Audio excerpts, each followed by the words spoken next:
حضرت ابو ہریرہ رضی اللہ تعالیٰ عنہ فرماتے ہیں کہ جس شخص کو 5 چیزیں عطا ہو گئیں وہ دوسری 5 چیزوں سے محروم نہیں رہ سکتا۔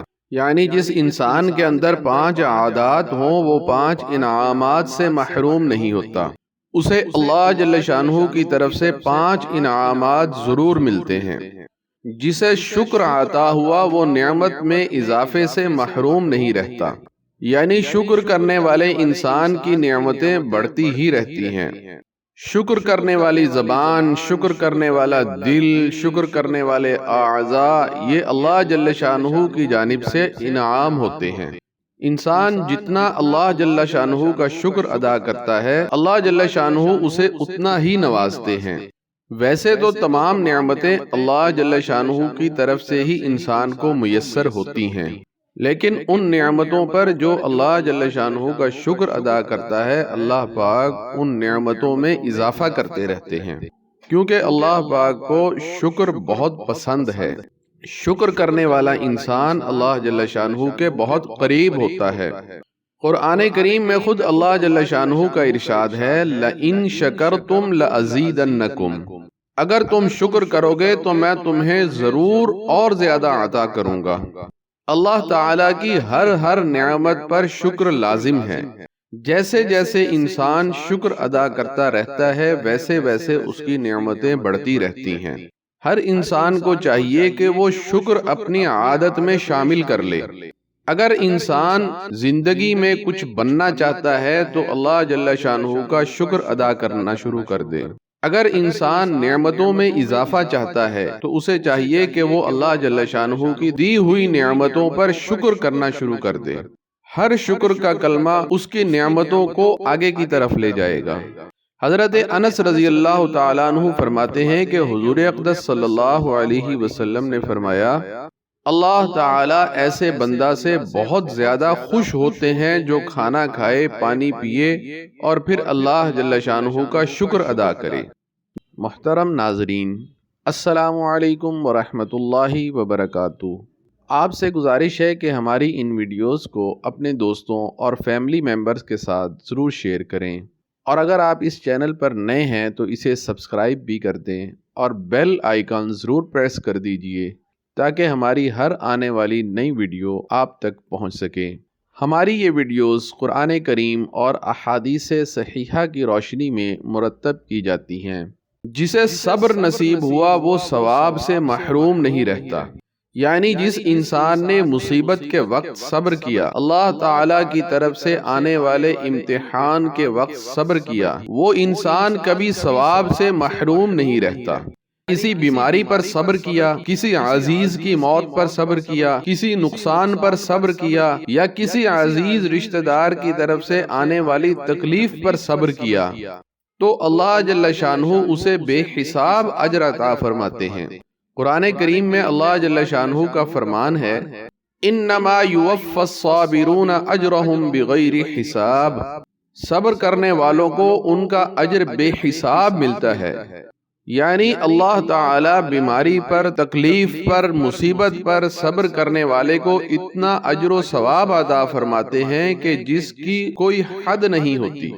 جسے توبہ کی توفیق ملی وہ قبولیت سے محروم نہیں رہتا، یعنی جس انسان کو اپنے گناہوں پر، اپنی لغزشوں پر توبہ کرنے کی توفیق مل گئی اور اس نے اللہ جل شانہ کے سامنے سچے دل سے توبہ کر لی، اپنے گناہوں پر نادم ہو گیا، تو اللہ تعالیٰ اس کی توبہ کو ضرور قبول فرما لیتے ہیں، چاہے جتنا بھی بڑا گناہ سرزد ہو جائے، مگر سچے دل سے توبہ کر لے، اللہ تعالیٰ سے معافی مانگ لے تو اللہ تعالیٰ اس کی توبہ کو ضرور قبول فرما لیتے ہیں اور اس کے گناہ معاف کر دیتے ہیں۔ قرآن کریم میں اللہ جل شانہ کا ارشاد ہے، وَهُوَ الَّذِي يَقْبَلُ التَّوْبَةَ عَنْ عِبَادِهِ، اللہ وہ ذات ہے جو اپنے بندوں کی توبہ کو قبول فرماتا ہے۔ یعنی جرم جتنا بھی بڑا ہو توبہ کر لے، اللہ جل شانہ اسے قبول فرما ہی لیتے ہیں۔ کبھی توبہ کرنے والے کو اپنے در سے دھتکارتے نہیں ہیں۔ جس نے بھی سچے دل سے توبہ کی اللہ جل شانہ اسے محروم نہیں فرماتے، اس کی توبہ کو قبول فرما لیتے ہیں۔ جسے استغفار نصیب ہو جائے وہ مغفرت سے محروم نہیں رہتا۔ یعنی جس انسان نے استغفار کر لیا اللہ جل شانہ اسے معاف فرما ہی دیتے ہیں۔ استغفار کی توفیق ملنا یہ اللہ جل شانہ کی رحمت کے انسان کی طرف متوجہ ہونے کی علامت ہے۔ استغفار کی کثرت انسان کو ہر قسم کے مصائب مشکلات سے نکال دیتی ہے، چاہے وہ مشکل مالی ہو، خاندانی ہو یا جسمانی ہو۔ اللہ تعالی استغفار کی برکت سے ان مشکلات کو حل کر دیتے ہیں۔ قرآن کریم میں اللہ جل شانہ کا ارشاد ہے، استغفروا ربکم انہ کان غفارا، اپنے رب سے بخشش مانگو، وہ بہت ہی بخشنے والا ہے۔ گناہ کیسا بھی ہو استغفار اس کو دھو دیتا ہے۔ انسان کی 24 گھنٹے کی زندگی میں بہت سے گناہ اس سے سرزد ہو جاتے ہیں، لیکن کثرت سے استغفار کرنے والا انسان ان گناہوں سے پاک ہو جاتا ہے اور وہ اللہ جل شانہ کا مقرب بن جاتا ہے۔ جسے دعا کی توفیق ملی وہ قبولیت سے محروم نہیں رہتا۔ یعنی جس انسان کو اللہ جل شانہ سے مانگنے کی توفیق نصیب ہوئی وہ کبھی قبولیت سے محروم نہیں رہتا۔ مسلمان کی کوئی دعا قبولیت سے محروم نہیں ہوتی۔ انسان اللہ جل شانہ سے مانگنے والا بنے، اللہ جل شانہ تو عطا کرنے والے ہیں۔ دعا کی قبولیت میں دیر تو ہو سکتی ہے مگر مسلمان کی دعا رد نہیں ہوتی۔ قبولیت کی تاخیر میں حکمت اللہ جل شانہ کے علم میں ہی ہوتی ہے۔ انسان چونکہ حکمت سے ناواقف ہوتا ہے اس لیے جلد بازی سے کام لیتا ہے، حکمت کو نہیں جانتا۔ اللہ جل شانہ تو عالم الغیب ہیں، حکمت جانتے ہیں کہ میرا بندہ یہ دعا مانگ رہا ہے مگر اس کے حق میں یہ چیز فائدہ مند نہیں ہے، اس لیے اللہ جل شانہ اس دعا کا متبادل اسے عطا کر دیتے ہیں، بعین ہی وہی دعا قبول نہیں فرماتے۔ قرآن کریم میں ارشاد باری تعالی ہے، ادعونی استجب لکم، تم مجھے پکارو میں تمہاری دعا کو سنتا ہوں، مجھ سے مانگو میں دینے والا ہوں۔ انسان مانگنے والا تو بنے، رب کائنات کی عطا کی کوئی انتہا نہیں۔ ایک حدیث پاک میں ہے کہ قیامت کے دن اللہ جل شانہ بندے کی وہ تمام دعائیں اس کے سامنے کر دیں گے جو وہ دنیا میں مانگتا رہا مگر وہ بظاہر قبول نہ ہوئی تھی۔ اللہ جل شانہ فرمائیں گے کہ اے میرے بندے، تم نے دنیا میں فلاں وقت فلاں دعا مانگی تھی، میں نے وہ دعا تمہارے حق میں جمع کر دی تھی، آج تمہیں اس کا بدلہ دیا جاتا ہے، اور اسے اس دعا کا بدلہ دیا جائے گا۔ پھر دوسری دعا، تیسری دعا، اسی طرح جب اسے دعاؤں کا بدلہ دیا جانے لگے گا تو وہ انسان دل میں خواہش کرنے لگے گا کہ کاش اس کی کوئی دعا دنیا میں قبول ہی نہ ہوئی ہوتی۔ حضرت موسیٰ علیہ السلام نے اللہ جل شانہ سے سوال کیا کہ میں کون سے وقت میں آپ سے دعا مانگوں جب آپ دعا قبول کر لیں؟ اللہ جل شانہ نے فرمایا، اے موسیٰ، تم میرے بندے ہو اور میں تمہارا رب ہوں، جب بھی مجھ سے مانگو گے میں قبول کروں گا۔ موسیٰ علیہ السلام نے پھر وہی سوال دہرایا تو اللہ جل شانہ نے فرمایا کہ آدھی رات کو دعا مانگا کرو کیونکہ اس وقت تو میں ظالم کی دعا بھی قبول کر لیتا ہوں۔ حضرت صالح بن یسار رحمہ اللہ سے کسی نے پوچھا دعائیں قبول کیوں نہیں ہوتی؟ انہوں نے کہا کہ 7 باتیں ایسی ہیں جو تمہاری دعاؤں کو آسمان تک نہیں جانے دیتی۔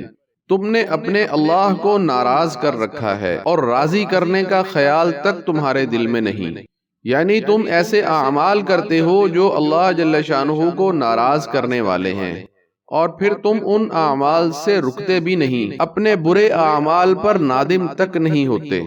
زبان سے کہتے ہو کہ ہم اللہ کے بندے ہیں، اللہ ہمارا مالک ہے، مگر بندوں والے اعمال نہیں کرتے۔